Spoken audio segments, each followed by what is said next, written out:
Praise the Lord. கர்த்தருடைய பரிசுத்த நாமம் மகிமைப்படுவதாக. ஏசாயா தீர்க்கதரிசி புஸ்தகம் 41:10. நீ பயப்படாதே, நான் உன்னே இருக்கிறேன். திகையாதே, நான் உன் தேவன். நான் உன்னை பலப்படுத்தி உனக்கு சகாயம் பண்ணுவேன். என் நீதியின் வலத்தில் உன்னை தாங்குவேன். எனக்கு பிரியமானவர்களே, இதிலிருந்து ஆண்டவர் நமக்கு ஒரு வார்த்தை கொடுக்கிறார். நான் உன்னை பலப்படுத்தி உனக்கு சகாயம் பண்ணுவேன்.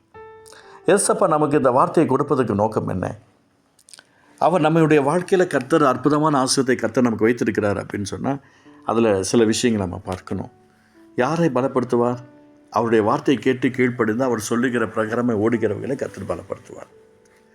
இன்றைக்கி நம்மளை கர்த்தர் பலப்படுத்தணும். நம்ம ஜெபம் பண்ணுறோம்.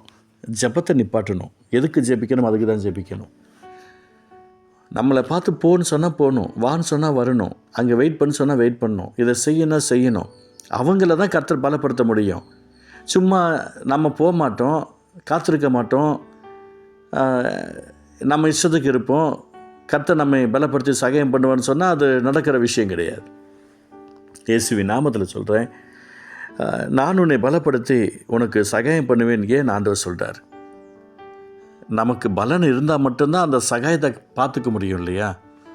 நான் உங்களுக்கு சொல்கிறேன், இயேசுவின் நாமத்தினால ஆண்டவருடைய அன்பு கரம் நம்முடைய வாழ்க்கையில் மிகப்பெரிய ஒரு மாற்றத்தை உண்டாக்கும் நான் நம்புகிறேன்.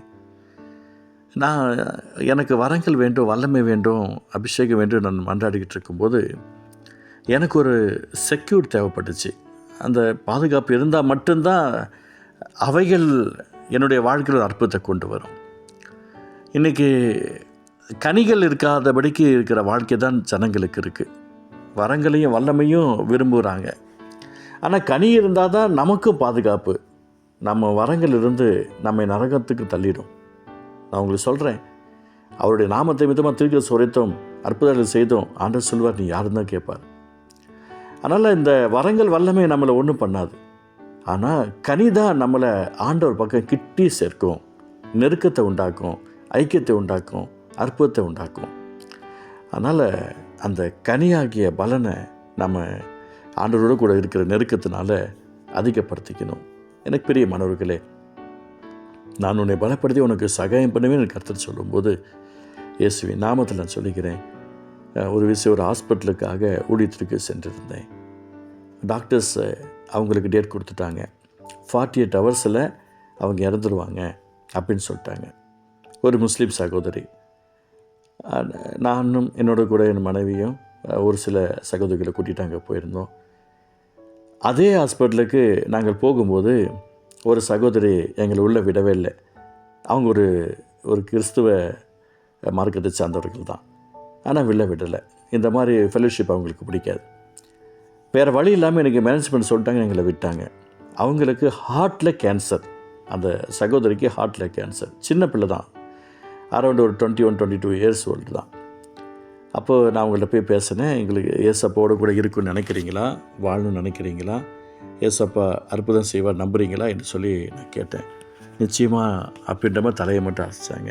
இப்போ நான் சொன்னேன், கவலைப்படாதீங்க, நான் உன்னை பலப்படுத்தி உனக்கு சகாயம் பண்ணுவேன்னு கர்த்தர் பேசியிருக்கிறார். ஏசப்பா உயிரோடு தான் இருக்கிறார். இந்த ஆண்டவர் ஒரு அற்புதத்தை செய்ய முடியாத என்னை அழைத்து கொண்டு வந்திருக்கிறார். உங்களுக்காக நான் ஜெபம் பண்ணுறேன்னு சொல்லிவிட்டு அவங்களுக்கு ஜெபம் பண்ணி வார்த்தை கொடுத்தேன். ஒரு காதில் அப்படியே அவங்களுக்கு வார்த்தை கொடுத்துட்டு தலையிலக்கை வச்சு ஜெபம் பண்ணி ஏசப்பாவுடைய கிருபையினால் திருப்பி மாலை நேரத்தில் அதே போல் ஜெபம் பண்ணோம்.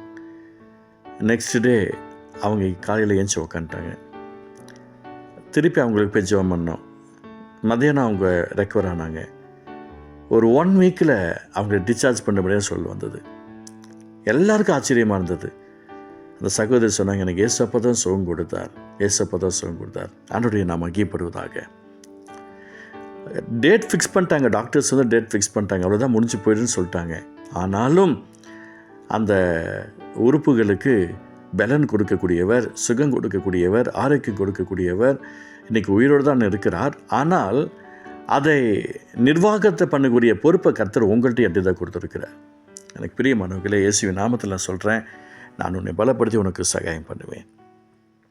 அந்த ஆண்டவருடைய அன்பு பிரசனம் இன்றைக்கும் ஜீவனோடு தான் இருக்கிறது. அந்த தேவனுடைய திட்டத்துக்குள்ளே நம்மளை ஒப்பு கொடுப்போம். கர்த்தருடைய நாம் மகிமைப்படுவதாக. இயேசுவின் நாமத்தினால நீங்கள் உங்களுடைய வாழ்க்கையை ஆண்டவர் விரும்புகிற அந்த அன்போடு கூட, பாசத்தோடு கூட, நேசத்தோடு கூட நீங்கள் விசுவாசத்தோட அவருடைய சமத்தில் காத்துடுங்க. எத்தனையோ பேருக்கு நம்ம ஜெபிச்சிருக்கிறோம். சிலருக்கு அற்புதம் நடக்குது, சிலருக்கு நடக்கலை. ஏன் நடக்குதுன்னு சொல்லி பார்க்கும்போது அவருடைய விசுவாசம் நம்முடைய விசுவாசமும் சேர்ந்திருக்க வேண்டும். ஸோ இந்த நாளில் கூட நான் உன்னை பலப்படுத்தி உனக்கு சகாயம் பண்ணுவேன்னு கர்த்தர் வாக்கு பண்ணியிருக்கிறார். ஆண்டவரே, உம்முடைய பிள்ளைகள் ஒருவேளை வேறு விஷயத்தில் எதிலாவது பிரச்சனைகளாக இருந்தாங்கன்னா அதில் ஒரு அற்புதம் செய்வீராக. இயேசுவின் நாமத்தினால அவங்களுக்கு ஒரு சுகம் உண்டாக்கட்டும், இரக்கம் உண்டாக்கட்டும், ஆரோக்கியம் உண்டாக்கட்டும். கர்த்தருடைய நாமம் மகிமைப்பட்டோம். இயேசு நல்ல பிதாவே, ஆமென், ஆமென்.